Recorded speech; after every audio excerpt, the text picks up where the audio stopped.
ये फेंडर जो देखें आप, अब इसकी जो फेंडर की फिटिंग थी,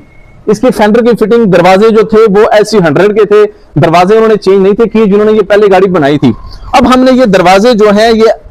LC300 के इसको लगा दिए हैं,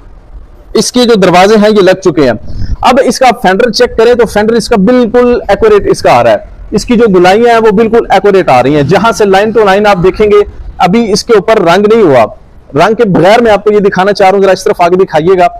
कि अभी इसके ऊपर कलर नहीं किया गया, उसके बावजूद अल्हम्दुलिल्लाह इसका लाइन टू लाइन जहां से आप देखेंगे अल्हम्दुलिल्लाह ये बिल्कुल आपको एक्यूरेट नजर आएगा। अब वो क्या करते हैं कि LC100 का जो दरवाजा है वो थोड़ा सा अंदर होता है, तो यहां से आके इतना हिस्सा जो है उसको बेंड करके अंदर की तरफ जो है उसका रुख मोड़ दिया जाता है,